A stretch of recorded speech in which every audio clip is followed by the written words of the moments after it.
Hello, good morning. कैसे हैं आप लोग? क्या साउंड एकदम ठीक है और वीडियो एकदम ठीक है क्या? ऐसा मुझे आप लोग बताइए एक बार, उसके बाद हम लोग क्लास की शुरुआत करते हैं।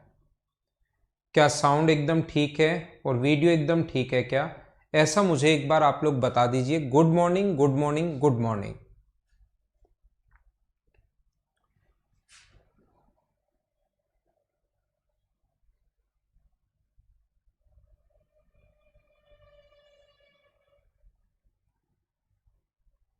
Good morning.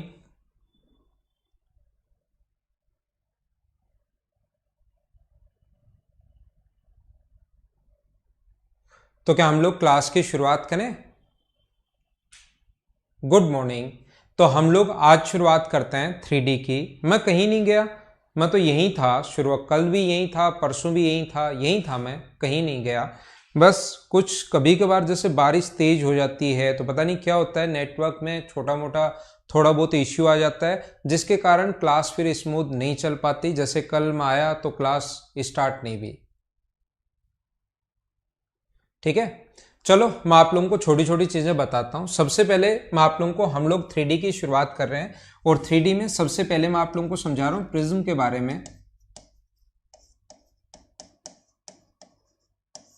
ये जो दो टॉपिक थे, प्रिज्म और पिरामिड, इसकी शुरुआत हुई थी अपने पास 2012 मेंस में, 2011 मेंस में। 2011 मेंस से पहले ये दो टॉपिक, एक तो प्रिज्म और एक पिरामिड, ये दोनों टॉपिक ही नहीं आते थे। आज की जो क्लास है उसको हम लोग स्टार्ट करते हैं यहीं से। सब कुछ एकदम ठीक है तो ठीक है, मैं पढ़ाने की शुरुआत करता हूं। बातें अब हम लोग करेंगे नहीं, ठीक है? तो आइए हम लोग पढ़ते हैं। प्रिज्म या पिरामिड के बारे में मैं आप लोगों को समझाने की कोशिश करता हूं। ऐसी कोई भी आकृति जिसके नीचे और ऊपर एक बेस हो, ऐसी कोई भी आकृति जिसके नीचे और ऊपर अगर एक बेस हो और बाकी के सभी फलक या फेस जो हैं वो अगर रेक्टेंगल जैसे हों, अगर अपने पास सभी और सभी अपने पास ऐसा है कि अपने पास इसका एक तो नीचे बेस होगा, एक ऊपर बेस होगा। हो सकता है वो रेक्टेंगुलर हो सकता है वो ट्रायंगुलर हो, कैसा भी हो सकता है। एक नीचे बेस होगा और एक ऊपर बेस होगा। बाकी के सारे फेस अगर रेक्टेंगल जैसे हैं तो उसको हम लोग बोलते हैं प्रिज्म।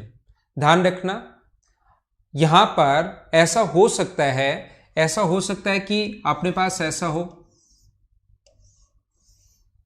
ऊपर और नीचे एक बेस सेम होगा। हमें ये नहीं पता कि बेस क्या हो सकता है। नीचे ध्यान रखना, एक रेक्टेंगल हो सकता है, एक स्क्वायर हो सकता है, एक 5 भुजाओं वाली आकृति हो सकती है, 6 भुजाओं वाली आकृति हो सकती है, 7 वाली हो सकती है, 8 वाली ऑक्टागन हो सकता है, डेकागन हो सकता है, कोई भी ट्रायंगल हो सकता है, कोई भी अपने पास कोई सा भी क्वाड्रिलेटरल हो सकता है। ये आप लोग ध्यान रखना, कोई भी अपने पास क्वाड्रिलेटरल हो सकता है, कोई भी चतुर्भुज हो सकता है।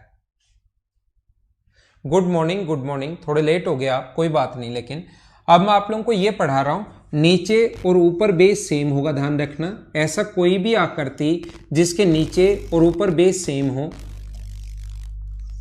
और ये अपने पास नीचे और ऊपर बेस सेम हो और बाकी के फलक या फेस अगर रेक्टेंगल जैसे हो, ये इसकी हाइट होगी, ये एच और एच इसकी हाइट होगी। ये अगर सभी अपने पास रेक्टेंगल जैसे हो तो इसको बोलेंगे आप लोग प्रिज्म। अब कुछ लोग घर पर बैठे बैठे,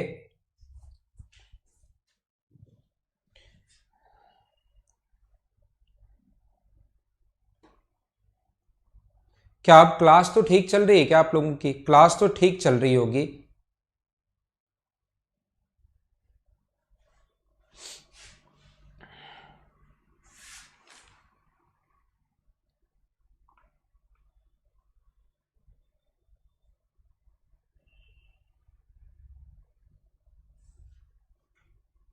हुई थी ना आशीष? मॉर्निंग में 8 बजे वाली क्लास भी हुई थी, सारी क्लास ही हुई है। कल वाली क्लास पता नहीं, कभी कभार जब भी नेटवर्क इश्यू होगा मेरी तरफ से तब तो मैं क्लास कैसे ले पाऊंगा। अब मैं 2 3 4 दिन 5 दिन या 7 दिन में तो क्या होगा, एक नेटवर्क हम लोग और लगवा लेंगे ताकि इसमें कोई इश्यू अगर आए तो फिर दूसरे से चल जाए, क्योंकि शुरुआत में इतना पता नहीं रहता। अभी तक कोई प्रॉब्लम आई नहीं थी, पिछले दिनों कुछ प्रॉब्लम आई, 2 बार प्रॉब्लम आ गई। तो हम लोग सोच रहे हैं कि एक नेटवर्क दूसरी कंपनी का और लगवा लेंगे, जिससे एक में प्रॉब्लम आए तो दूसरे में नहीं आए। तो हम लोग ऐसा सोचेंगे, लेकिन वो उसमें 7-8 दिन अभी लगेंगे। ठीक है ना। अब यहां पर देखिए, मैं आप लोगों को क्या बता रहा था, सभी लोगों को मैं ये बोलूंगा कि नीचे बेस कुछ भी हो सकता है। नीचे बेस अपने पास ऐसा भी हो सकता है कि अपने पास ये हो एक रेक्टेंगल या एक स्क्वायर या एक ट्रिपेजियम, कुछ भी हो सकता है। नीचे बेस कुछ भी हो सकता है। तो कुछ लोग इसको देखकर बोलेंगे कि सर ये तो एक क्यूब या क्यूबॉइड जैसा दिखाई दे रहा है। सर ये जो है ये एक क्यूब या क्यूबॉइड जैसा दिखाई दे रहा है, ये तो घन या घनाभ भी हो सकता है। तो ध्यान रखना, घन या घनाभ जो होते हैं वो एक टाइप का प्रिज्म ही होता है। जैसे मुझे बताइए, अगर मैंने आपको 2D में पढ़ाया है, स्क्वायर मैंने पढ़ाया था, लेकिन स्क्वायर है तो क्या क्वाड्रिलेटरल है, क्या चतुर्भुज है? स्क्वायर है तो क्वाड्रिलेटरल ही, चतुर्भुज भी है, लेकिन उसको हम लोग अलग से भी पढ़ते हैं। अपने पास कोई भी रेक्टेंगल है, आयत है तो वो अपने पास क्वाड्रिलेटरल चतुर्भुज है, लेकिन अलग से भी पढ़ते हैं। अपने पास कोई भी ट्रेपेजियम है, हम लोग कोई भी पैरेललोग्राम है, कोई भी रोम्बस है, उनको अलग से तो पढ़ते हैं हम लोग, लेकिन वो होता एक टाइप से क्या है, अपने पास एक क्वाड्रिलेटरल ही होता है। तो ध्यान रखना, क्यूब या क्यूबॉइड भी एक टाइप का प्रिज्म ही होता है, लेकिन हम लोग उनको अलग से भी पढ़ लेते हैं। अब मैं आपको क्या बताना चाह रहा हूं, सबसे पहले इसके फॉर्मूले आप लोगों को याद रखने चाहिए कि इसका लेटरल सरफेस एरिया क्या होता है, इसका टोटल सरफेस एरिया क्या होता है, इसका कर्व्ड सरफेस एरिया क्या होता है। ये चीजें हमें ध्यान रखनी है। ध्यान रखना, मैं अगर आप लोगों से पूछना चाहूं, मैं आपसे पूछूं कि मुझे आप लोग ये बताइए कि इस वाला जो रेक्टेंगल है, ये वाला जो फेस है, ये जो रेक्टेंगल है, ये वाला जो फेस है, जिसकी ये वाली साइड अगर ए है और हाइट अपने पास h है, तो मैं अगर आपसे पूछूं इस ग्रीन वाले पार्ट का एरिया कितना होगा, तो आप लोग कहोगे ये अपने पास होगा a इंटू एच। अगर मैं आप लोगों से पूछना चाहूं कि ये इधर वाला जो पार्ट है, ये वाला, ये जो ब्लू वाला पार्ट, ये ब्लैक वाला पार्ट जो है, इसका एरिया कितना होगा, तो आप कहोगे सर ये एक रेक्टेंगल है, इसके फलक या फेस रेक्टेंगल जैसे होते हैं, तो ये बेस अपने पास और ये अपने पास हाइट है, तो ये अपने पास होगा बेस इंटू हाइट। अब अगर मैं आपसे पूछूं कि इसका एक और जो सामने वाला मान लो या पीछे वाला, जहां पर आपको दिखाई दे 3 फेस होंगे, इसका जो पीछे वाला या जो सामने है, ये वाला जो सामने की तरफ है इसका, जिसकी साइड अपने पास ये सी है, इसका अपने पास एरिया कितना होगा। अगर मैं आपसे पूछना चाहूं, या ऐसे भी बोल सकते हो कि ये पीछे की तरफ है, या ऐसे भी बोल सकते हो ये सामने और बाकी पीछे की तरफ है, तो इसका एरिया कितना होगा, तो रेक्टेंगल है तो आप कहोगे सी इंटू एच होगा। यही आकृति अगर डी तक हो, यही आकृति अगर डी तक हो, 4 हो नीचे बेस, अगर 4 हो, जैसे ए बी सी और डी, जैसे ये होता ए बी सी और डी, तो अपने पास 4 अगर फेस होते इसके, तो डी इंटू एच तक होता। अगर अपने पास 5 फेस होते तो ई इंटू एच होता। कितने भी फेस हो सकते हैं वो मैं आपको समझाने के लिए बता रहा हूं, और इन सभी को अगर हम लोग ऐड कर दें तो ये अपने पास एच कॉमन आ जाएगा और ये बचेगा A plus B plus C into H. यहां पर ध्यान रखना, डी तक अगर होता a plus B plus C plus D होगा, ई तक होता तो a plus B plus C plus D plus C होगा, f तक अगर होता तो f तक हो जाता। इस चीज को हम लोग बोलेंगे, क्योंकि हमें नहीं पता कि बेस क्या आने वाला है, तो इस चीज को आधार का परिमाप बोलते हैं। और ये जो पॉइंट होता है, ये होता है इसका लेटरल सरफेस एरिया। जो बाहर की तरफ जो होता है उस चीज को बोलते हैं लेटरल सरफेस एरिया। हम लोग कर्व अपने पास वक्र पृष्ठ क्षेत्रफल, इस चीज को हम लोग बोलते हैं, नाम होता है, ध्यान रखना, वक्र पृष्ठ क्षेत्रफल। तो इसके लेटरल सरफेस एरिया का जो फॉर्मूला होता है, वक्र पृष्ठ क्षेत्रफल का फॉर्मूला होगा perimeter of base into height, perimeter of base into height, ये अपने पास फॉर्मूला होता है इसको बोलते हैं हम लोग पार्श्व पृष्ठ क्षेत्रफल। वक्र नहीं बोलते, ध्यान रखना, ये होता है पार्श्व पृष्ठ क्षेत्रफल। इसका जो फॉर्मूला होता है वो होता है आधार का परिमाप इनटू ऊंचाई, ये अपने पास है। आधार का परिमाप इनटू ऊंचाई की अगर हम लोग बात करें तो अपने पास बेस, ध्यान रखना, मैं ये आधार का परिमाप क्यों लिख रहा हूं, आधार का परिमाप इसलिए लिख रहा हूं क्योंकि मुझे नहीं पता कि वहां क्या आधार आने वाला है। अगर मुझे पता होता रेक्टेंगल आएगा तो मैं लिख दूंगा 2 इंटू एल प्लस बी। अगर मुझे पहले से पता हो स्क्वायर आएगा तो मैं लिख दूंगा 4 इंटू साइड। मुझे पता हो कि कोई इक्विलेटरल ट्रायंगल आएगा तो 3 इंटू साइड। स्केलन ट्रायंगल आएगा तो a प्लस बी प्लस सी, कुछ भी हो सकता है, कैसा भी हो सकता है, इसलिए ध्यान रखना मुझे नहीं पता। और 2D में आप लोगों को पढ़ा चुका हूं, 2 डायमेंशन इसीलिए मैंने आप लोगों को पहले पढ़ा दी है ताकि आधार जो भी आए उसका परिमाप आप लोग लिख सको। यहां पर अपने पास अब आपको क्या करना है, इसका टोटल सरफेस एरिया, कुल पृष्ठीय क्षेत्रफल, दूसरा जो फॉर्मूला है इसका होगा कुल पृष्ठीय क्षेत्रफल। तो अपने पास जो कुल पृष्ठीय क्षेत्रफल का जो फॉर्मूला होगा वो होगा LS से plus 2 into area of base. ध्यान रखना एरिया ऑफ बेस होता है 2 गुना आधार का क्षेत्रफल, क्योंकि एक बेस इसके नीचे की तरफ होगा हमेशा, एक बेस ऊपर की तरफ होगा। तो जो बाहर वाले फेसेस हैं जिनको हम लोग लेटरल सरफेस एरिया बोलते हैं, उसमें अगर नीचे वाले का और ऊपर वाले बेस का एरिया अगर हम लोग ऐड करते हैं तो अपने पास ये बनता है टोटल सरफेस एरिया, कुल पृष्ठीय क्षेत्रफल। और इसके वॉल्यूम या आयतन का जो फॉर्मूला होगा, जो आपको विशेष तौर पर ध्यान रखना चाहिए, इसके वॉल्यूम या आयतन का जो फॉर्मूला होता है, हमेशा ध्यान रखना कोई भी आकृति, ये जो पॉइंट मैं बताने जा रहा हूं ये आपके बहुत काम आएगा, सॉरी, ये जो पॉइंट मैं आपको बताने जा रहा हूं ये बहुत ज्यादा काम में आएगा। वॉल्यूम का या आयतन का फॉर्मूला होता है आधार का क्षेत्रफल गुना ऊंचाई। आधार का क्षेत्रफल कोई सी भी आकृति हो, अगर नीचे और ऊपर अगर बेस सेम हो तो याद रखना वॉल्यूम का फॉर्मूला होगा आधार का क्षेत्रफल गुना ऊंचाई, एरिया ऑफ बेस इनटू अपने पास हाइट।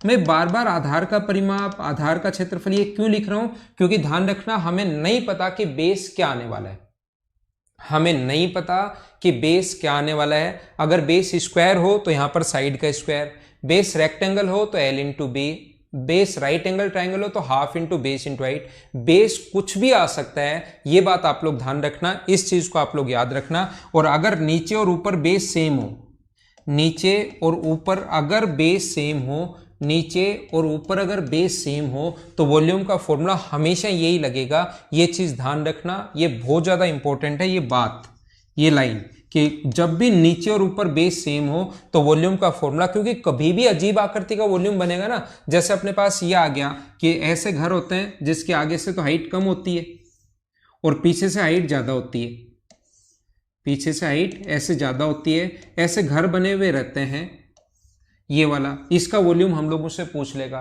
तो हमारे पास वॉल्यूम का जो फॉर्मूला होता है वो हमेशा होगा आधार का क्षेत्रफल गुना ऊंचाई, area of base into height. जैसे स्विमिंग पूल है, एक तरफ से कम गहरा है, एक तरफ से ज्यादा गहरा है, इनके आप लोग वॉल्यूम बनाने का तरीका या कॉन्सेप्ट यही होता है कि आधार का क्षेत्रफल गुना ऊंचाई। ये अपने पास स्विमिंग पूल एक तरफ से कम गहरा, धीरे धीरे गहराई बढ़ती रहती है, तो इनके वॉल्यूम आप लोग कैसे लिखोगे वो आप लोगों को समझ में आएगा, वो मैं आप लोगों को बताने की कोशिश करूंगा, बाद में समझाऊंगा कि कैसे लिखते हैं, ठीक है। तो ध्यान रखना क्यूब नीचे और ऊपर अगर बेस सेम हो तो वॉल्यूम का फॉर्मूला हमेशा होता है आधार का क्षेत्रफल गुना ऊंचाई, area of base into height. अब हम लोग कुछ इंपॉर्टेंट चीजें शुरुआत करते हैं। 2 पॉइंट एक तो अपने पास 2011 मेंस में ऐड हुए थे, ये प्रिज्म और पिरामिड। प्रिज्म मैंने आप लोगों को पढ़ाया है, इसके फॉर्मूले आप लोग लिख लेना, इसमें कुछ भी ज्यादा समझने का नहीं होता, और इसका अगर क्वेश्चन आया तो समझना कि 2 नंबर आपके पक्के हैं।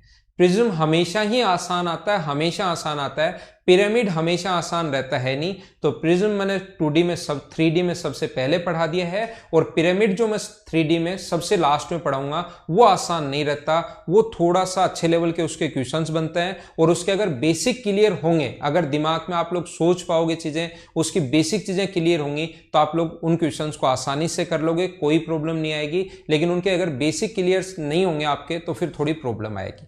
तो अब ये अपने पास 3 फॉर्मूले थे, ये जो भी अपने पास ये है इसको LS से बोलते हैं, आधार का परिमाप इंटू ऊंचाई, टोटल सरफेस एरिया आधार का LS से प्लस 2 गुना ये, और ये आप लोग याद रखना क्योंकि फॉर्मूले सारे इसी के बने हैं,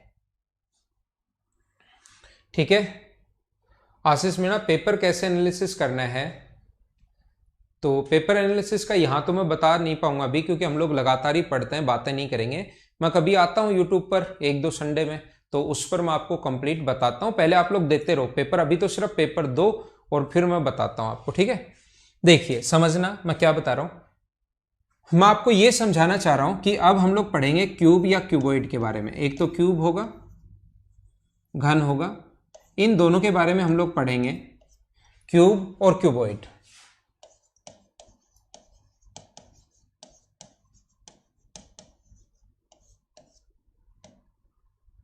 ठीक है, सबसे पहले बात करते हैं कि ये होते क्या हैं और फिर हम लोग धीरे धीरे फटाफट आगे बढ़ते हैं भाई। अब चीजें छोटी छोटी बहुत सारे पॉइंट इसमें आएंगे। अब हम लोग क्या करते हैं, क्यूब जिसकी लंबाई चौड़ाई और ऊंचाई बराबर हो, क्यूब जो होता है जिसकी लेंथ ब्रेथ और हाइट अगर बराबर हो तो अपने पास उसको बोलेंगे क्यूब।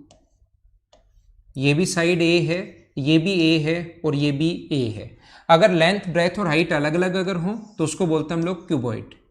लंबाई चौड़ाई और ऊंचाई अगर अलग अलग हो तो उस चीज को बोलते हैं हम लोग क्यूबॉइड।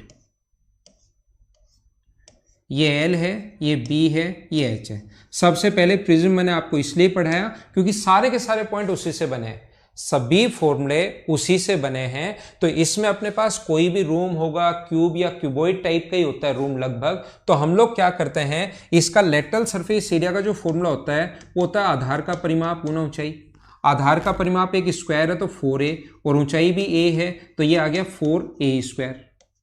और इसका टोटल सरफेस एरिया कुल पृष्ठीय क्षेत्रफल का जो फॉर्मूला होता है जो LS से होता है उसमें 2 गुना आधार का क्षेत्रफल जोड़ देते हैं तो ये हो गया 6 × a²। या तो इसको ऐसे सोच लो, प्रिज्म से अगर रिलेट करना चाहो तो ऐसे हम लोग सोच सकते हैं। और वॉल्यूम का फॉर्मूला बताओ क्या होता है, हमेशा आधार का क्षेत्रफल गुना ऊंचाई। आधार अब की बार एक स्क्वायर है, आधार एक स्क्वायर है तो उसका एरिया होगा a² और ऊंचाई भी a है तो वॉल्यूम का फॉर्मूला क्या बन गया a³। अगर आपने प्रिज्म के क्वेश्चंस, प्रिज्म का जो फॉर्मूले बने उनको ध्यान से पढ़ लिया तो आगे सारे फॉर्मूले इसी टाइप से बनते जाएंगे और आपको कहीं पर कोई प्रॉब्लम ही नहीं आएगी। दूसरा, आप लोग ऐसे भी देख सकते हो कि इसके जो प्रिज्म होगा ये जो होगा अपने पास, इसके एक जैसे स्क्वायर जैसे 4 तो दीवार होंगी, 4 तो अपने पास दीवार होंगी और ऊपर और नीचे ऐसे कितने फेस होंगे एक जैसे स्क्वायर टाइप के। एक अपने पास सामने स्क्वायर है, एक इस साइड है, एक पीछे की तरफ है, तो ये स्क्वायर हैं। कितने स्क्वायर मुझे बताइए यहां पर लगे हुए हैं, तो आप लोग कहोगे कि अपने पास सर ये 6 स्क्वायर लगे हुए हैं। तो एक स्क्वायर का एरिया होता है a² और उसको इनटू कर देंगे 6 से। तो ध्यान रखना फॉर्मूला इसमें यही काम में आता है, टोटल सरफेस एरिया जो होता है वो होगा 6 × साइड स्क्वायर। और वॉल्यूम का फॉर्मूला होता है a³ और इसके डायगोनल का जो फॉर्मूला होता है, विकर्ण का जो फॉर्मूला होता है वो मुझे बताइए कितना होता है, वो होता है √3 × साइड। ये इसके विकर्ण का फॉर्मूला होता है। ऐसे मुझे आप लोग ये बताइए, इसके जो अपने पास लेटरल सरफेस एरिया क्या होगा, 2 × आधार का परिमाप। अपने पास आधार का परिमाप होगा 2 × L + B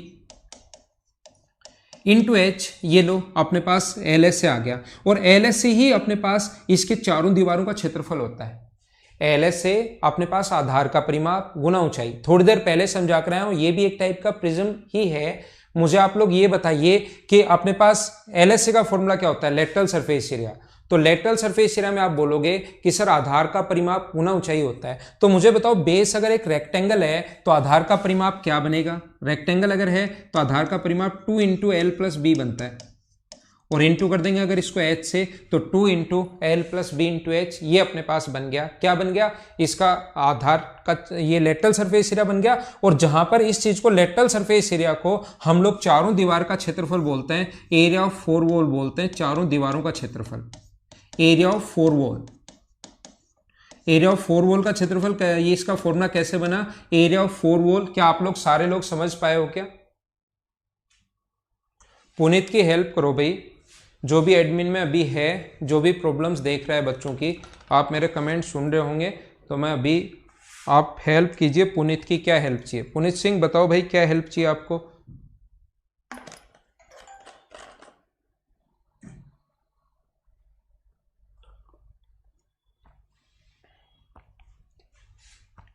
और मुझे आप लोग ये बताइए, फिर मैं फॉर्मूले भी लिख दूंगा, पहले हर फॉर्मूला में बताऊंगा कि कैसे बना, ताकि आपके दिमाग में फिट हो कि एरिया ऑफ 4 वॉल तो LS से वही होता है जो पहले हम लोग पढ़ कर आए हैं। अब टोटल सरफेस एरिया का फॉर्मूला क्या होगा, टोटल सरफेस एरिया के लिए जो LS से बना है L + B × H, ये जो LS से बना है इसमें 2 गुना आधार का क्षेत्रफल जोड़ोगे आप लोग, तो आधार का क्षेत्रफल कितना है, L × B × 2 आप लोग जोड़ोगे तो 2 कॉमन आ रहा है, तो 2 कॉमन आ रहा है तो इंटू करोगे तो L × H + B × H, 2 common ले लिया और H का इंटू भी कर दिया प्लस L × B, तो ये अपने पास ये बन गया। और वॉल्यूम का फॉर्मूला क्या होता है, आधार का क्षेत्रफल गुना ऊंचाई, ये आप लोगों को याद होगा। हाँ, प्रिज्म का बेस सेम होता है, मतलब दीपांशु नीचे और ऊपर दो आकृतियां सेम होंगी, बाकी जो अपने पास बचा वो अपने पास जो फलक या फेस होते हैं वो रेक्टेंगल जैसे होती है। सेम का मतलब नीचे ट्रायंगल भी हो सकता है, स्क्वायर भी हो सकता है, राइट एंगल ट्रायंगल भी हो सकता है, स्केलन भी हो सकता है, ट्रिपेजियम भी हो सकता है, कुछ भी हो सकता है, नीचे हेक्सागन हो सकता है, ऑक्टागन हो सकता है, प्रिज्म में नीचे कुछ भी हो सकता है। ये चारों दीवारों का क्षेत्रफल आप लोग समझ पाए हो क्या? या इन चीजों को, क्योंकि ये आसान रहते हैं, वैसे भी सोचकर, जरूरी नहीं कि आप लोग प्रिज्म से रिलेट करो, ये चीजें वैसे भी आसान होती हैं, क्योंकि हमें पता है कि सामने वाली दीवार और पीछे वाली दीवार का क्षेत्रफल है L इंटू एच और 2 बार आएगा। साइड वाली दीवार का क्षेत्रफल है B इंटू एच, इधर वाले का भी B इंटू एच और इधर वाले का भी B इंटू एच, 2 बार ये आएगा। और फर्श का क्षेत्रफल है L इंटू बी, 2 बार ये आएगा। तो इसका जो टोटल सरफेस एरिया का फॉर्मूला होता है, ध्यान रखना, कुल पृष्ठीय क्षेत्रफल वो होता है 2 इंटू एल इंटू बी, ये फर्श का क्षेत्रफल और छत का, प्लस L इंटू एच सामने वाली दीवार और पीछे वाली दीवार का क्षेत्रफल, प्लस B इंटू एच दोनों साइड वाली दीवार का क्षेत्रफल, ये टोटल सरफेस एरिया आ गया। ऐसे भी सोचकर आप लोग लिख सकते हो। और कभी अगर मैं L इंटू बी गायब कर दूं, फर्श का और छत का क्षेत्रफल यहां से हटा दूं, तो चारों दीवारों का क्षेत्रफल बनता है 2 into L into H plus B into H. और इसको लिखने के लिए हम लोग एच कॉमन ले लेते हैं, सुंदर लिखने के लिए। एच अगर कॉमन ले लोगे तो 2 into L plus B into H. और इसके वॉल्यूम का फॉर्मूला तो आप लोग जानते होंगे, आधार का क्षेत्रफल गुना ऊंचाई। और इसके डायगोनल का फॉर्मूला जो होता है, चलो अपने पास फॉर्मूले, उम्मीद है आप लोग याद कर पाए होंगे। वॉल्यूम कब काम में, डायगोनल कब काम में आएगा? जब अपने पास वो ये लिखेगा कि मुझे आप लोग बताइए कि लंबी से लंबी छड़ रखनी है, कोई भी लोहे की रोड रखनी है, या कोई भी सामान इसके अंदर अगर रखना है, तो वो डायगोनली हम लोग लंबी से लंबी लोहे की रोड या कुछ रखना है तो उसके डायगोनल पर हम लोग रखेंगे। आइए कुछ इंपॉर्टेंट चीजों की मैं शुरुआत करता हूं। उम्मीद है फॉर्मूला आपको वैसे ही याद होंगे, थोड़ा सा मैंने रिवाइज करवा दिया और मैंने ये बता दिया कि ये बनते कैसे हैं, तो ये इन चीजों से आपको फायदा मिलेगा। एग्जाम में कभी भूल भी जाते हैं तो आसानी से आप लोग लिख लोगे। प्रिज्म जो है उसको ध्यान से आप लोग पढ़ना। आइए अब मैं शुरुआत करता हूं। डायगोनल कैसे निकालें धीरज? देखो, डायगोनल निकालने का जो फॉर्मूला होता है वो ये होगा। डायगोनल आप ऐसे निकाल सकते हो, जैसे ये अपने पास है, तो ये अपने पास L है, ये अपने पास B है और ये अपने पास H है। ये बहुत आसान होता है, जो ज़्यादा ही आसान है उसको मैं नहीं बताता हूँ। ये B है, ये H है, तो इसका जो डायगोनल होगा ये H है अपने पास, तो ये यहाँ से यहाँ तक फर्श का जो डायगोनल होगा वो होगा L square plus B square. फर्श का जो डायगोनल होगा वो होगा L square plus B square. और ऊपर की तरफ अपने पास यहाँ से यहाँ तक ये है, तो ये कोण यहाँ पर बनेगा 90 डिग्री। और डायगोनल आप जिस भी रूम में बैठे हो वो ये दूरी। और पाइथागोरस थ्योरम फिर से लगाएंगे, इसका स्क्वायर प्लस इसका स्क्वायर, इसका रूट, इसका square L square plus B square और इसका स्क्वायर H स्क्वायर, और ऐड करके रूट लेना है, तो ये अपने पास डायगोनल बन गया। हाँ राकेश मीणा, आपने पूछा L इंटू बी रिमूव क्यों किया? आप जिस कमरे में बैठे हो उसका L इंटू बी होता है फर्श का क्षेत्रफल, और अपने पास L इंटू बी होगा छत का क्षेत्रफल, ये दोनों बराबर होंगे। अगर L इंटू बी में रिमूव कर दूं दोनों जगह से, तो बचा हुआ फॉर्मूला बनता है एरिया ऑफ 4 वॉल। एक कमरे में क्या चीजें होती हैं? 4 तो दीवार है, एक छत है और एक फर्श है। फर्श और छत का, फर्श का जो क्षेत्रफल होता है वो होता है कमरे की लंबाई गुना चौड़ाई, और वही छत का होता है, जितना फर्श का है वही छत का है। दोनों को हटा दें तो एरिया ऑफ 4 वॉल बचेगा, इसलिए मैंने वो हटाया। ठीक है, आइए मैं आपको यहां से शुरुआत करता हूं। मुझे आप लोग ये बताइए, कोई भी क्यूब अपने पास अगर है, ये रहा, जिसकी साइड ए है, देखना कोई भी अपने पास यहां पर इसकी साइड अपने पास ए है। छोटी छोटी चीजें मैं शुरुआत करता हूं अब पढ़ाने की, धीरे धीरे हम लोग आगे चलते रहते हैं। इसकी साइड अगर ए है, ये कॉन्सेप्ट समझना बहुत इंपॉर्टेंट है, बहुत इंपॉर्टेंट है, बहुत इंपॉर्टेंट है। इसमें से अगर हम लोग एक क्यूब यहां से काटकर बाहर निकाल दें, एक क्यूब जो है जिसको काटकर अगर हम लोग यहां से बाहर निकाल दें, मान लीजिए यहां से एक क्यूब हम लोगों ने काटा और उसको अगर बाहर निकाल दिया हम लोगों ने, ये लो, जिसकी साइड अपने पास B है, B साइड का क्यूब हमने काटा और यहां से काटकर अगर बाहर निकाल दोगे तो ये ऐसा कुछ दिखाई देगा अंदर से। ये लो इसको काट भी दिया है और इसको हम लोगों ने बाहर भी निकाल दिया, इस क्यूब को यहां से काट कर हम लोगों ने बाहर निकाल दिया, यहां से इसको काट कर हम लोगों ने बाहर निकाल दिया है। तो बचे हुए भाग का आप लोग वॉल्यूम बताइए। तो बचे हुए भाग का अगर कभी भी वॉल्यूम हम लोगों से पूछे, क्यूब यहां से काटा और उसको काटकर हम लोगों ने बाहर निकाल दिया, तो इस कोने में एक गड्ढा बन जाएगा। तो हम लोग क्या कर रहे हैं, बचे हुए भाग का अगर वॉल्यूम कभी भी पूछे तो वॉल्यूम का फॉर्मूला होता है टोटल का वॉल्यूम कितना होगा, ए का क्यूब, और उसमें से ये बाहर निकाल दो बी का क्यूब, तो ये अपने पास वॉल्यूम बन गया। और वॉल्यूम निकालना हमेशा आसान है।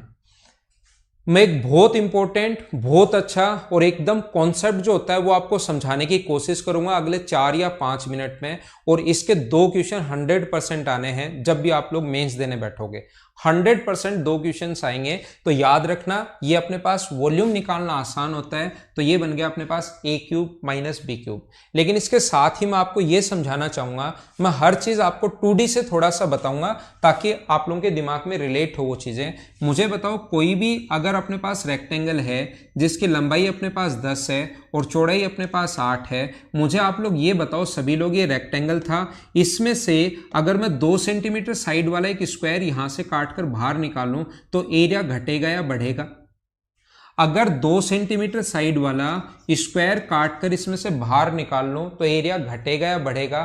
तो आप बोलोगे सर एरिया घटेगा, कि बचे हुए भाग का एरिया निकालना है तो टोटल का एरिया निकाल लो और उसमें से ये इसका एरिया आप लोग माइनस कर दो, तो अपने पास बचा हुआ 76 आंसर आ जाएगा। लेकिन मैं एरिया की बात नहीं कर रहा हूं, याद रखना, मैं बात कर रहा हूं इसके परिमाप की। मुझे बताओ इसका परिमाप इंक्रीज होगा या डिक्रीज होगा?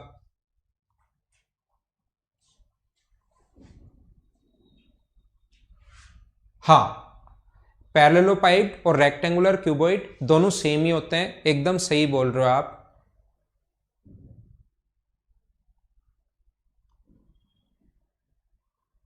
हाँ, 2 वॉल्स काउंट करने के बाद भी अपने पास जो मैंने बताया वही बचना है। अब मैं आपको क्या कह रहा हूं, यहां पर समझिए, इसका जो पेरीमीटर है वो इंक्रीज होगा या डिक्रीज होगा? तो आप लोग बोलोगे इसका जो पेरीमीटर है, ध्यान रखना, वो इंक्रीज होगा। एरिया घटेगा लेकिन पेरीमीटर इंक्रीज होगा। कैसे इंक्रीज होगा देखना, हम लोग क्या करते हैं, अपने पास या तो पूरा सोल्व करो, या हमें पता है कि 2 जो कट के यहां से बाहर जाएगा, यहां पर जो 2 था वो कट के तो बाहर गया, लेकिन उसकी जगह अगर हम लोग चेक करें कि ये 2 उधर ऊपर जाकर फिट हो जाएगा, तो जो पहले का परिमाप है, पहले वाला जो परिमाप है 2 कट के बाहर गया लेकिन उसकी जगह ये 2 तो जाकर फिट हो गया अगर हम लोग चेक करें तो, और ये 2 और 2 नया 4 अपने पास बढ़ जाएगा। तो परिमाप बढ़ेगा कितना, 2 इंटू एल प्लस बी, पहले इतना था, तो जो टोटल का परिमाप है उसमें से 2 तो कटकर बाहर गया, तो 2 कटकर बाहर गया, तो उसको तो अपने पास यहां से यहां तक देखें तो ये अपने पास इसको, तो ये 2 यहां पर बढ़ेगा, ये 2 यहां पर बढ़ेगा, तो परिमाप जो है वो इंक्रीज कितना होगा, 4 इंक्रीज होगा। या आप लोग ऐसे बोल सकते हो, जो कट के बाहर गया उसको माइनस करो, जो भी इसका पहले पेरीमीटर था, मैं इसको सोल्व नहीं कर रहा हूं, जो कट कर बाहर गया उसको तो माइनस कर दो, 2 ये बना नया, 2 ये बना नया और 2 ये बना नया, 6 आप लोग ऐड कर दो, तो 2 इंटू एल प्लस बी जो पहले परिमाप था उसमें आप लोग 4 ऐड कर दोगे तो नया पेरीमीटर आ जाएगा। अब मैं आपको क्या कह रहा हूं या क्या समझाने की कोशिश कर रहा हूं, सभी लोग ध्यान से समझना, सभी लोग ध्यान से समझना। मैं कॉन्सेप्ट बनवाता हूं, जो भी आकृति आपको दी हुई है उसका पहले परिमाप लिखना है 2 इंटू एल प्लस बी। जो भी आकृति आपको दी हुई है 2 इंटू एल प्लस बी, ये लिख लो। और जो भी आपको आकृति कटकर बाहर गई है उसका आप लोग परिमाप लिख लो 4 इंटू 2। जब भी ऐसा क्वेश्चन आए थोड़ी देर में आप लोग कंफ्यूज होना शुरू होगे, अभी कोई दिक्कत नहीं है, जो मैं कॉन्सेप्ट बनवा रहा हूं उस चीज को ध्यान से समझना, क्योंकि एग्जाम में कहीं से वो कुछ भी कटवाएगा। एग्जाम में एक बॉल है, उसके ऊपर से काफी सारी बॉल काटनी है, कोई भी अपने पास क्यूब है उसके अंदर से सिलेंडर काटना है, कोई भी क्यूब है उसके अंदर से हेमीस्फेयर काटना है। तो आप लोग एक कॉन्सेप्ट समझना, मैं क्या बताने की कोशिश कर रहा हूं, सभी लोग ध्यान से समझना। जो आकृति कटकर बाहर गई, मान लो ये 2 कटकर बाहर गया, तो अपने पास ये तो होगा माइनस, इसकी साइड होती है 4, परिमाप होता है 4 इंटू साइड, एक 4 में से एक कटकर जो बाहर निकल गई वो तो होती है माइनस, और बची कितनी 3, तो 3 इंटू साइड जो बचा हुआ है उसको हम लोग प्लस करते हैं, तो 2 इंटू एल प्लस बी अपने पास ये आ जाएगा सोल्व करने पर 4। नहीं समझ में आया, कोई बड़ी प्रॉब्लम नहीं है, कोई दिक्कत नहीं है, आप लोग तो यहां आओ। मैं आपको क्या समझाने की कोशिश कर रहा हूं, जो अपने पास वॉल्यूम में कोई इफेक्ट पड़ता है नहीं, वॉल्यूम की कोई टेंशन नहीं है, जैसे एरिया में माइनस कर दिया ऐसे टोटल के वॉल्यूम में से जो कटकर बाहर चला जाए उसको माइनस कर देना। लेकिन अब समझने की कोशिश करना, अब आप लोग चेक करना, कभी भी अगर हमें इस बचे हुए भाग का अगर टोटल सरफेस एरिया चाहिए तो आपको यह देखना है जो आकृति है उसका सरफेस एरिया कितना है, 6 इंटू साइड स्क्वायर। दोनों दिमाग में होने चाहिए, लिख लो। और जो काट कर बाहर निकाल रहे उसका सरफेस एरिया कितना है, 6 इंटू बी स्क्वायर। ठीक है,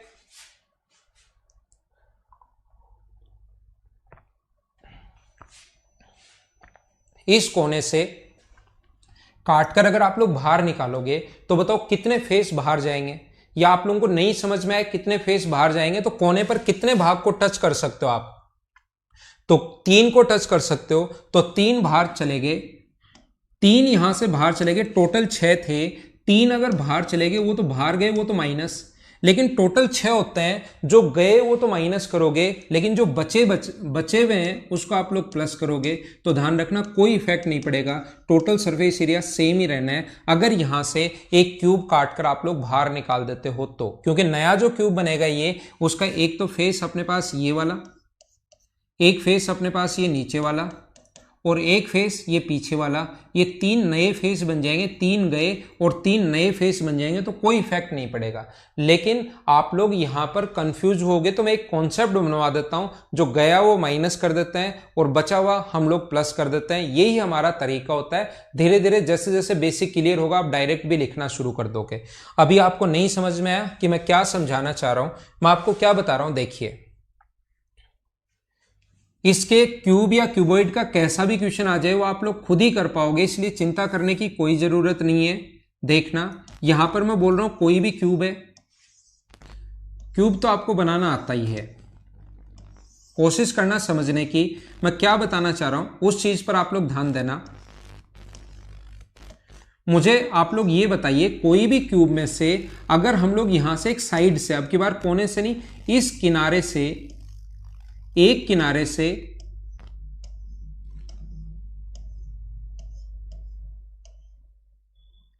ये हम लोग काटकर यहां से बाहर निकालिए, ये लो, इससे काटा, इसकी साइड ए थी और इसकी साइड बी है, तो वॉल्यूम ध्यान रखना, वॉल्यूम में बार बार बता रहा हूं, टोटल के वॉल्यूम में से माइनस कर लो तो अपने पास आंसर आ जाएगा। मैं आपसे पूछना चाह रहा हूं कि मुझे बताइए बचे हुए भाग का टोटल सरफेस एरिया कितना होगा। तो टोटल सरफेस एरिया निकालने का फॉर्मूला होता है, इस बड़े वाले की साइड लिख लो 6 इंटू साइड स्क्वायर, और जो काट कर बाहर निकाला है वो दिमाग में लिख लो, ये दिमाग में रख सकते हो। अब की बार बताओ इसके कितने फेस बाहर जाएंगे, यानी कितने को आप टच कर सकते हो। तो मुझे बताइए क्या 2 को ही टच कर सकते हो क्या? किनारे से काटा तो 3 टच होंगे, यहां से कितने टच होंगे, ओनली 2 ही टच होंगे। तो 2 को काटकर बाहर निकालो तो जो बाहर निकलेगा वो तो होगा -2b²। लेकिन 6 था, 2 अगर माइनस होते ही अंदर 4 नए बन जाएंगे। तो आप लोगों को अंदर 4 बने, कितने बने, कुछ लोग कंफ्यूज रहते हैं हमेशा के लिए। तो आप लोग क्या करोगे, 6 थे, 2 कटकर अगर बन गए तो बचे कितने, 4, बचे हुए को आप लोग प्लस कर देना। तो नया जो होगा 6a² + 2b²। मैं क्या समझाना चाह रहा हूं, क्या समझ पाए हो क्या? कुछ लोग बहुत सारी चीजें यहां पर करेंगे, बहुत सारे, क्योंकि थोड़ी देर में अपने पास सिलेंडर भी आएगा, थोड़ी देर में हेमिस्फेयर भी हम लोग काट कर निकालेंगे, तो थोड़ी दिक्कत आती है फिर आप लोगों को, इसलिए ये चीजें आप लोग ध्यान रखना। बिल्कुल ठीक है, अगला मैं बताता हूं, धीरे धीरे आगे बढ़ता जाता हूं और एक एक पॉइंट आप लोगों को समझाता रहता हूं। इसके जितने भी पॉइंट हैं वो सारे समझा दूंगा मैं यहीं पर। क्वेश्चंस तो फिर करवाऊंगा ही करवाऊंगा, लेकिन एक बार ये चीजें समझ लो। मुझे आप लोग ये बताइए, यहां से देखना, अगर मैं इस ऊपर से काटकर बाहर निकाल दूं या किसी भी फेस से, जरूरी ऊपर वाले से ही, किसी भी फेस से काटकर अगर मैं बाहर निकाल दूं, ये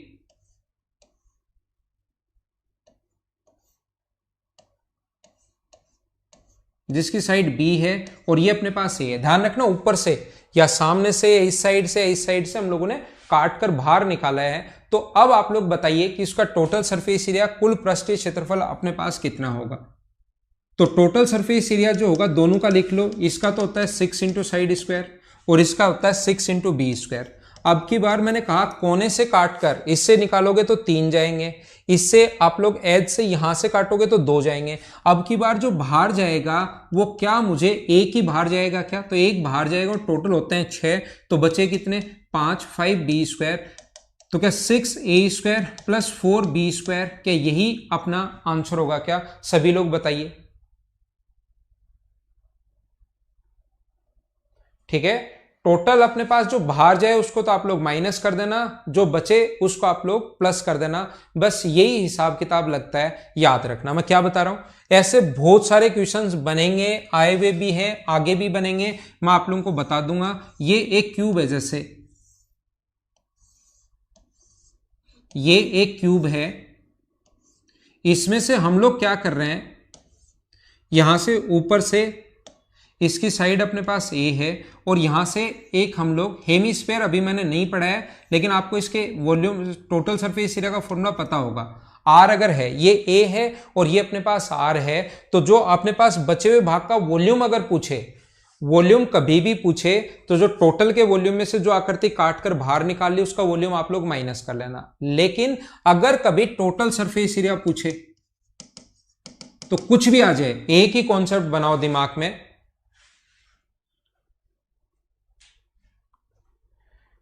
ठीक है ना। एक ही चीज दिमाग में रखिए, क्या आपको दिमाग में रखना है, आपको यही चीज रखनी है कि इसका टोटल सरफेस एरिया होता है 6 × a², और ये जो काट कर बाहर निकाल रहे हो इसका टोटल सरफेस एरिया होता है 3πr²। ये चीज आपको या तो पता होंगी या थोड़ी देर बाद में पढ़ा दूंगा कि इसका सरफेस एरिया ये होता है 3πr²। तो ये जो कटकर बाहर गया, अब की बार एक कटकर बाहर जाएगा, आधा एक सर्किल कटकर बाहर जाएगा, तो जो बाहर गया वो तो माइनस, और जो अंदर टोटल 3 होते हैं, टोटल 3πr² है, एक πr² बाहर गया तो बचा कितना अपने पास 2πr² बचा। तो ये अपने पास जो होगा 2πr² अगर बचा तो 6 × a² प्लस πr², ये अपना आंसर है इस क्वेश्चन का। नहीं तो कुछ स्टूडेंट की नया ये बनेगा, ये अपने पास क्या होगा, कैसे होगा, कुछ लोग वैसे ही कंफ्यूज होते रहते हैं। हाँ ना बोलो, क्या सारे लोग समझ पाए हो क्या? मैं फिर बता देता हूं, फिर समझा देता हूं अच्छे से। जैसे अपने पास ये है, ये फॉर्मूले अगर याद है तो अच्छी बात है, नहीं याद है तो हम लोग कर लेंगे थोड़ी देर बाद। अगर कभी भी ऐसा है कि कोई भी स्क्वायर क्यूब है,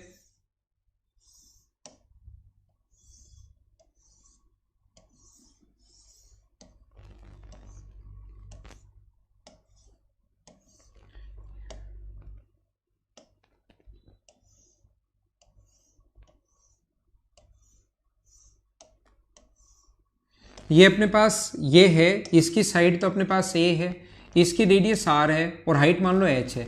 वॉल्यूम पूछे तो बड़े वाले के वॉल्यूम में से ये जो काट कर बाहर निकाले वॉल्यूम माइनस कर लेना, वॉल्यूम हमेशा आसान होता है। मैं आप लोगों को क्या बता रहा हूं, फिर समझा रहा हूं, ठीक है जुगल बिजारनिया, मैं फिर बता रहा हूं। आपका एक ही कॉन्सेप्ट होता है इन क्वेश्चंस को करने का। टोटल सरफेस एरिया अगर निकालना आपको, तो ये जो पहले इसका एरिया लिख लो 6 × साइड², जो कट कर बाहर जाए अपने पास इसका टोटल सरफेस एरिया कितना होता है। ये जिस बच्चे को नहीं पता तो मैं थोड़ी देर बाद लिखूंगा, ये सिलेंडर का, हेमीस्फेयर का, स्फेयर का, ये सारे मैं लिखूंगा। आपको नहीं पता तो चिंता करने की जरूरत है नहीं आपको। तो यहां पर मैं क्या बता रहा था, ये होता है πr², 2πr² प्लस 2πrh, ये होता है टोटल। क्यों होता है वो थोड़ी देर बाद समझ में आएगा, अभी आप लोग सिर्फ याद कर लो कि ऐसा होता है। तो मुझे आप लोग बताओ, यहां से एक सर्किल कटकर बाहर जाएगा, एक सर्किल अगर कटकर बाहर गया इसमें से, यानी वो तो कर दो माइनस πr², और इसका टोटल सरफेस एरिया होता है 2πr² प्लस 2πrh।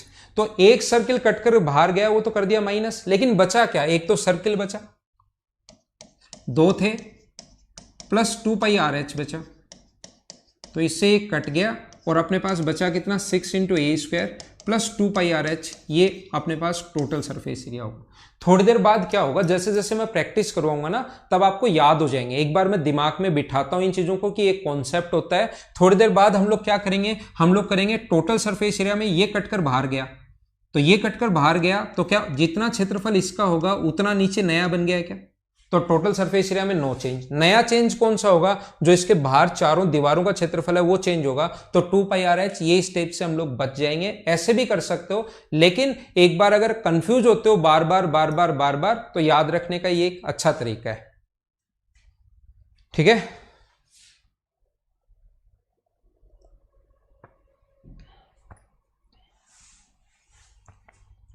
देखो 2D में आओ वापिस। 2D में आप लोग आइए। 2 डायमेंशन की अगर मैं बात करूं, 2D में एक स्क्वायर है और इसके अंदर की तरफ हम लोगों ने एक सर्किल रखा। याद रखना, इसके अंदर की तरफ अगर हम लोग एक सर्किल रख रहे हैं, ये लो स्क्वायर पढ़ा रहा हूं मैं आपको, तो यहां से यहां तक ये रेडियस है, यहां से यहां तक ये रेडियस है, 90 डिग्री रेडियस व टेंजेंट के बीच, ये 90 डिग्री और ये 90 डिग्री, तो ये एक स्क्वायर बन जाता है। और सर्किल के सेंटर से ये एक स्क्वायर बन गया, और सर्किल के सेंटर से यहां तक की जो दूरी होती है ना, सर्किल के सेंटर से सरकमफ्रेंस तक की जो दूरी होती है वो इसका स्क्वायर का डायगोनल होगा, यानी कितना होगा, √2r। ये मैं आपको पहले बता चुका हूं, ये आपको पता होगा। सेंटर से यहां से स्क्वायर के कोने तक की, एज तक की जो डिस्टेंस होगी वो √2r होगी, ये आपको पता होगा। लेकिन मैं आपको क्या समझाना चाह रहा हूं उस पर आइए। मैं चीजें एक दूसरे से रिलेट करता हूं ताकि याद रहे। अगर ये चीजें रिलेट नहीं भी तो बताकर तो कितना भी फास्ट निकल जाऊंगा, लेकिन बाद में याद नहीं रहेंगी। इन चीजों से आपको याद रहता है कि 2D और 3D में डिफरेंस क्या है। देखना, अब मैं आपको क्या बता रहा हूं, ये याद रखना। जब अपने पास क्वेश्चन अगर इससे रिलेटेड आए तो मैं आपको बिल्कुल भी नहीं समझाऊंगा ये वाली बात। आप लोग ध्यान रखना कि ये अगर अपने पास कोई भी स्क्वायर अगर है,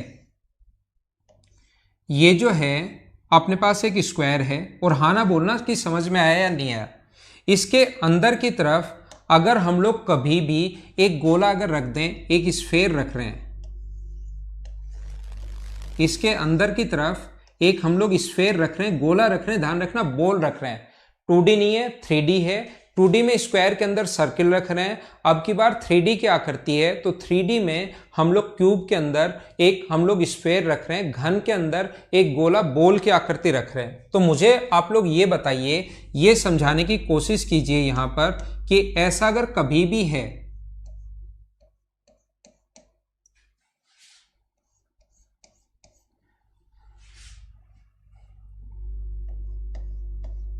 ऐसा अगर कभी भी है तो क्या अपने पास यहां से यहां तक, कोशिश करना समझने की, यहां से यहां तक की दूरी उसकी रेडियस होगी, यहां से यहां तक की दूरी उसकी रेडियस होगी, और यहां से यहां तक अपने पास ये जो छोटा सा कोने में बनेगा, ये सामने की तरफ इसके मिड पॉइंट को टच करेगा। गोला ऊपर भी टच करेगा, इधर भी टच करेगा, इसको भी मिड पॉइंट को टच करेगा, लेकिन सामने की तरफ भी टच करेगा उसके मिड पॉइंट को। ये 3D का डायग्राम है, तो मिड पॉइंट को मान लो वो यहां पर टच कर रहा है ऐसे।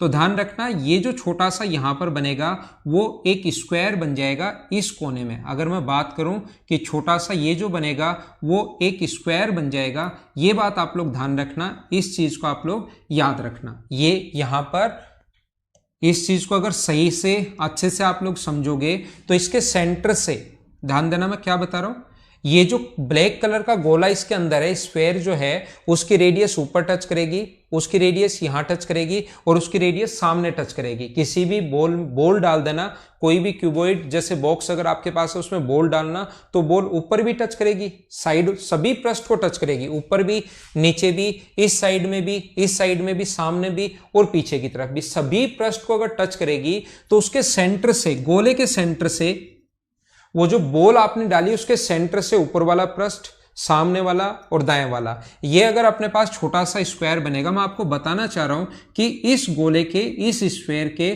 सेंटर से सरकमफ्रेंस तक जो ये होगा, ये अपने पास इसका डायगोनल होगा, और इसकी रेडियस अगर r है तो इसका जो डायगोनल होगा वो कितना होगा, √3r होगा। ध्यान रखना, ऐसे ही इसका इधर भी जो डायगोनल होगा, ये वाला यहां से यहां तक, ये भी कितना होगा, √3r। और ये √3r जो होगा, ये अपने पास इसकी साइड अगर a है तो ध्यान रखना इसके डायगोनल का फॉर्मूला होता है √3 इंटू साइड, जो किसके बराबर होगा, 2√3 इंटू आर के बराबर होगा, 2√3 इंटू आर के बराबर होगा। ये चीज आप लोग ध्यान रखना, इसको आप लोग याद रखना। अब आपको ये पता होगा, थोड़ा सा अगर मैं रिजल्ट यहां से सही निकालूं, मतलब बढ़िया तरीके से, तो आपको पता होगा इसकी रेडियस अगर r है तो इसकी साइड 2r होगी,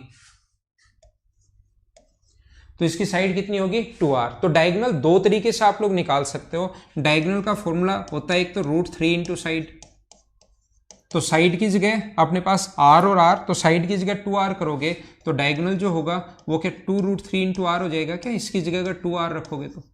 या आपके पास डायगोनल निकालने का दूसरा तरीका भी √3r और √3r दोनों को जोड़ दोगे तो अपने पास ये कितना बन जाएगा, 2 बार 2√3r बन जाएगा। वो किधर से भी कर लेना, दोनों तरफ से सेम आना है। क्वेश्चन कैसे पूछता है, ये साइड देकर इसकी रेडियस पूछ लेगा, रेडियस देकर इसकी साइड पूछ लेगा, वो क्वेश्चन का काम है। मैं यहां पर सिर्फ और सिर्फ आपको ये बताना चाह रहा हूं कि सेंटर से, ये याद रखना याद रखना याद रखना याद रखना, सेंटर से अगर हम लोग यहां तक की दूरी, गोले के सेंटर से इसके कोने तक की जो दूरी, जैसे स्क्वायर में √2r होती है, 3D में वही डिस्टेंस बढ़कर कितनी हो जाती है, √3r हो जाती है। ये बात ध्यान रखना, बहुत इंपॉर्टेंट है, बहुत इंपॉर्टेंट है, बहुत इंपॉर्टेंट है। और अभी तो मैं समझा रहा हूं, चीजें आपके दिमाग काम कर रही हैं, आंखें देख रही हैं, आप लोगों को सुन भी रहे हो, लिख भी रहे हो, लेकिन जब एग्जाम में यही क्वेश्चन आएगा तो बहुत सारे लोग नहीं कर पाएंगे। मैं आपको क्या बता रहा हूं, देखना।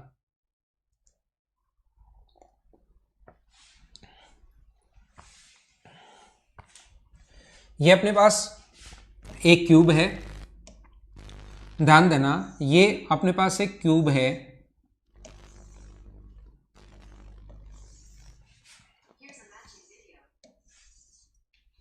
यहां पर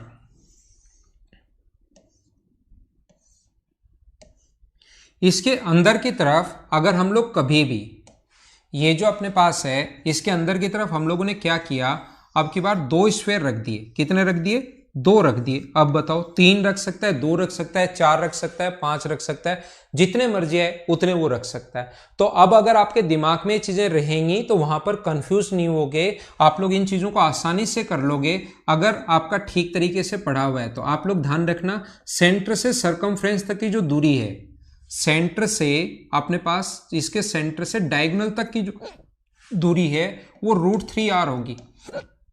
इसके सेंटर से यहां तक की जो दूरी है वो √3r होगी। ये अपने पास r है और ये अपने पास r है। मुझसे थोड़ा सा अजीब बन गया, लेकिन ध्यान रखना ये 2√3r, 2√3 का r कहां से आया, 2 बार, एक बार ये रहा और एक बार ये रहा, और ये कितना है अपने पास 2r है, 2 टाइम्स r है। ये इसके विकर्ण के बराबर होता है, किसके बराबर होता है, डायगोनल के बराबर होता है। मैक्सिमम साइड के अगर 2 गोले कभी भी रखे तो, मैक्सिमम रेडियस के अगर 2 स्फेयर रखने हैं जो इक्वल रेडियस के हैं, दोनों की रेडियस बड़ी से बड़ी और दोनों की इक्वल होनी चाहिए, तो अपने पास डायगोनल पर रखने पड़ेंगे। और डायगोनल पर अगर रखने पड़ेंगे तो इसकी जो डायगोनल होगा, डायगोनल की साइड कुछ भी मान सकते हो, डायगोनल का फॉर्मूला होता है √3 इंटू साइड, साइड ए मान चुके हो, ये इसके बराबर होगा 2√3r प्लस √2r के बराबर होगा। आगे कुछ भी a देकर r पूछ सकता है या r देकर a पूछ सकता है, बाकी कुछ भी पूछ सकता है, वो हम लोग सोल्व कर लेंगे। अमित यादव अब तो समझ पाए क्या, सेंटर से, ये बात मैंने याद करवा दी है। क्या याद करवा दी है, सेंटर से इसके इस कोने तक की दूरी √3r होगी, पहले समझा कर आया हूं, ठीक है। यहां से हाँ, स्फेयर हमेशा आइडेंटिकली आएंगे, दोनों की रेडियस इक्वली आएगी। ये सेंटर से यहां तक की दूरी √3r में बता चुका हूं, बीच की दूरी, सेंटर के बीच की दूरी r और r मिलकर 2r होगी। तो इन चारों को 1 2 3 और 4 मैंने जोड़ दिए तो ये आ गया, और ये इसके बड़े वाले के डायगोनल के बराबर आएगा। हाँ ना बोलिए, क्या सारे बच्चे सही टाइप से समझ पाए हो क्या। दूसरा, आगे बढ़ता हूं मैं थोड़ा सा। पहला मैंने समझाया कि इसको काटते कैसे हैं। पहला मैंने आप लोगों को इसमें यह बात समझाने की कोशिश की कि इसमें से काट कर अगर कोई भी दूसरी आकृति आप लोग बाहर निकालते हो तो वो कैसे होगा। दूसरा, पहला पॉइंट मैंने ये समझाया। दूसरा पॉइंट में इसमें समझाने की कोशिश की कि इसमें कोई भी स्फेयर अगर हम लोग डाल देंगे तो उसकी रेडियस क्या हो सकती है, ये बात मैंने यहां पर समझाने की कोशिश की है आप लोगों को। थोड़ा मैं आगे चलता हूं। तीसरा पॉइंट अपने पास आता है ये वाला। तीसरा पॉइंट, क्यूब या क्यूबॉइड में ऐसा हम लोगों से बोलता है, वो देखना, कोई भी क्यूब है,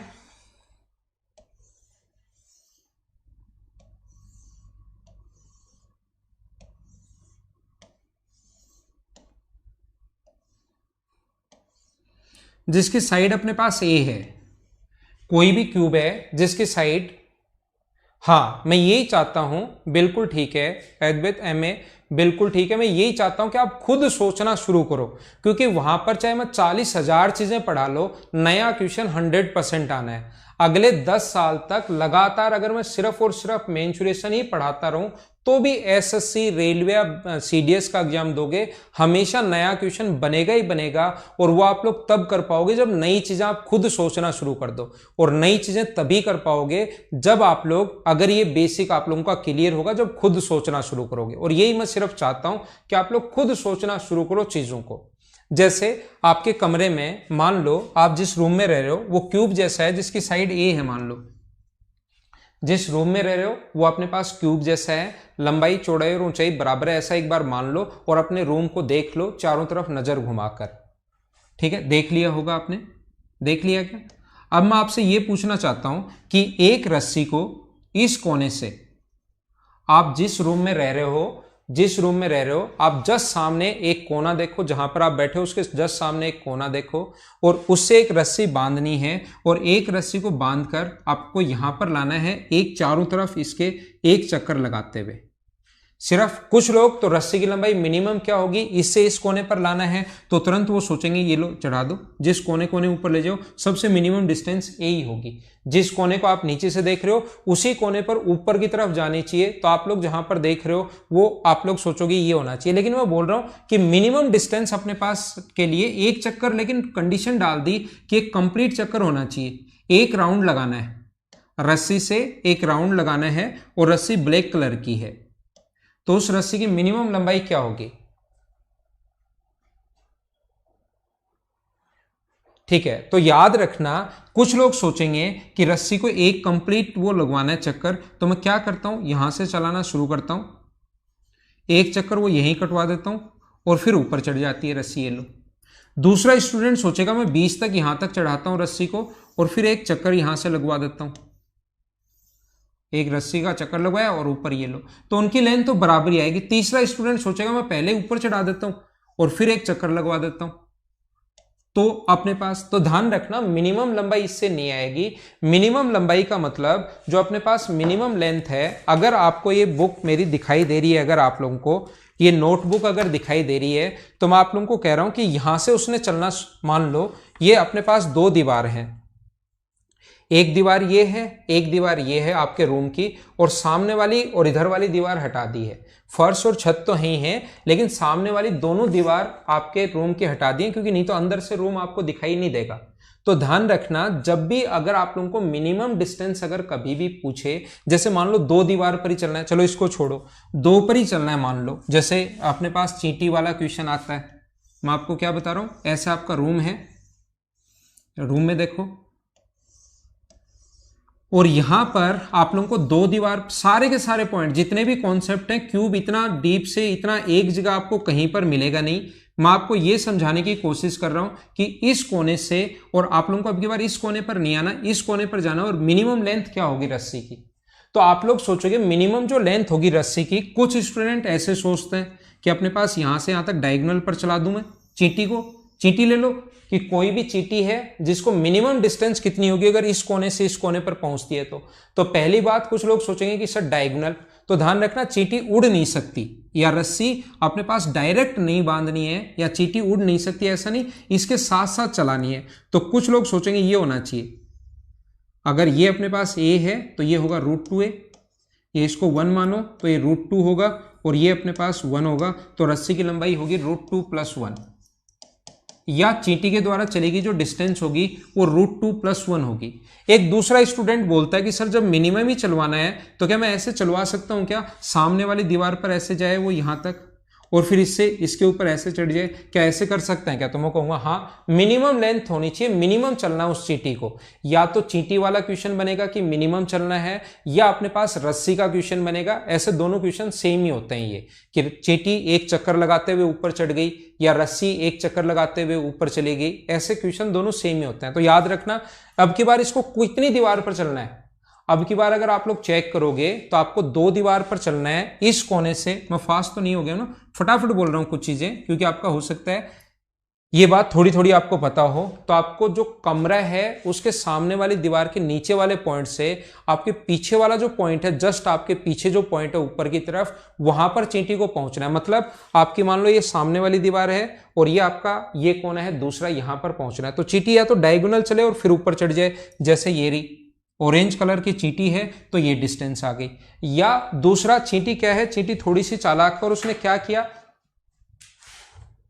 यहां से उसने चलना शुरू किया और यहां से निकल गई। हो सकता है पेन आपको चलता हुआ दिखाई तो नहीं दे, लेकिन यहां से चलते हुए और वो यहां पर अगर पहुंच गई इस पॉइंट पर, तो हम लोग क्या करेंगे, इन दीवार को, दो ही दीवार दिखाई दे रही है आपको, बफरिंग कर रहा है क्या या ठीक चलने लग गया, सही तो चल रहा है ना।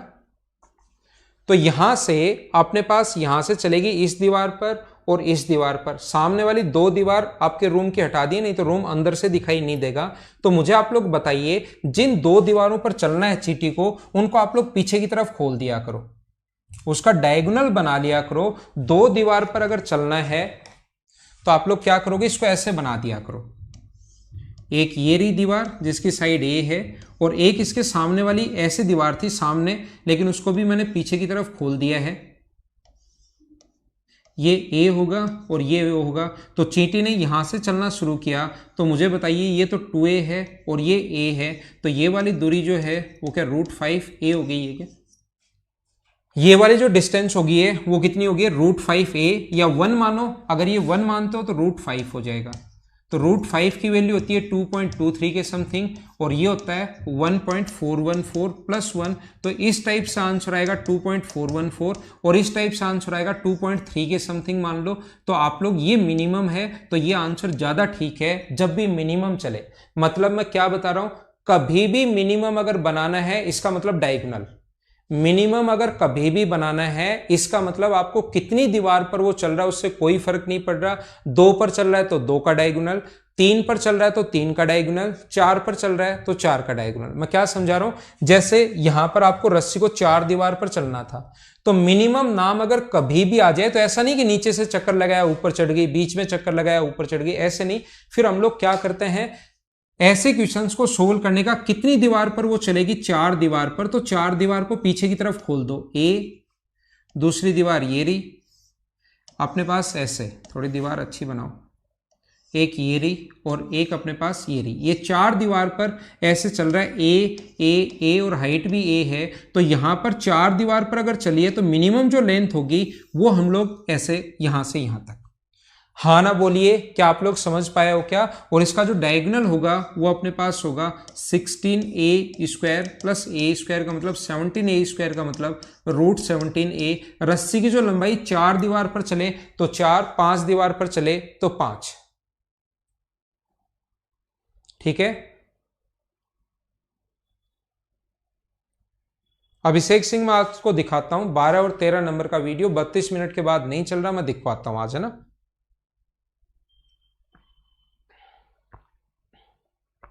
मैं आपको फिर समझाता हूं, देखना। तो अब हम लोग इसका फॉर्मूला बना लें, बार बार दीवार थोड़ी ना खोलोगे कि 4 बार ये 4 चक्कर लगाती या 2 चक्कर लगाए, तो 2 चक्कर लगाए तो फिर तो 8 दीवार बन जाएंगी, एक बार 4 एक बार 4 एक बार 8 दीवार, वहां बैठे बैठे थोड़ी ना खोलते रहोगे। 10 चक्कर लगाए तो इसका जो फॉर्मूला होता है वो होता है आधार का परिमाप, रस्सी की लंबाई अगर कभी भी पूछे, आधार का परिमाप, perimeter of base,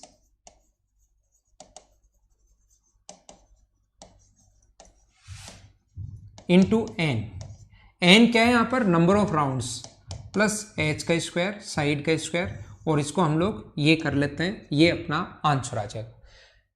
perimeter of base है का स्क्वायर, एन यहां पर नंबर ऑफ राउंड्स है, 1 चक्कर लगाए तो 1, 2 चक्कर लगाए तो 2, 3 चक्कर लगाए तो 3, 4 चक्कर लगाए तो 4, 5 चक्कर लगाए तो 5। ये अपने पास इस टाइप से है, ये बात आप लोग ध्यान रखना, इस चीज को आप लोग याद रखना, ये अपने पास फॉर्मूला बनता है, ठीक है ना। आगे चलते हैं।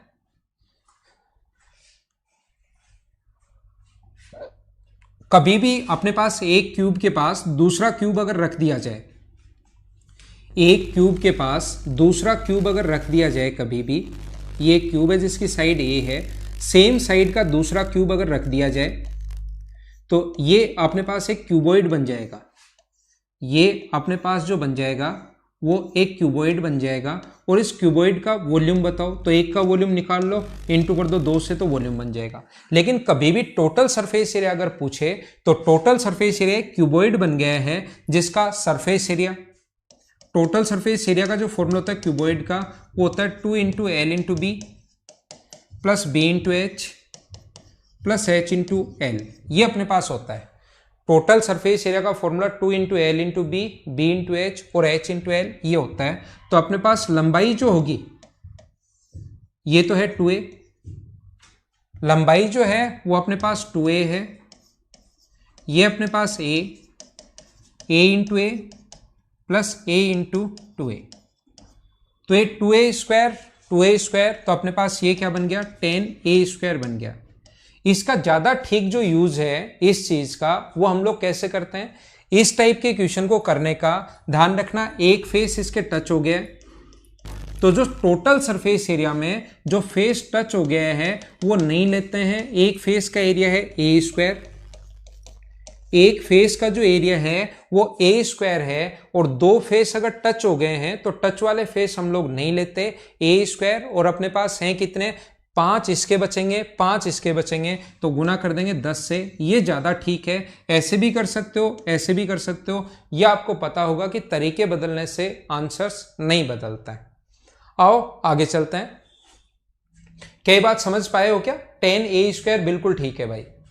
अगला देखिए, अगर कभी भी ऐसा हो, ये मान लो नजदीक नजदीक और ज्यादा रख दे, एक अपने पास इसके इस साइड भी रख दे,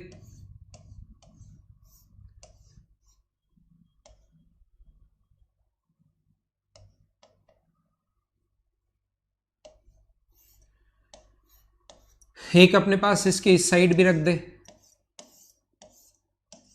एक अपने पास जिसकी साइड ए है, एक अपने पास ऊपर भी रख दे, एक नीचे भी रख दे, सिर्फ नीचे भी रख सकता है, जैसे सीडीएस में एक क्वेश्चन एक बार आया हुआ है बहुत पहले।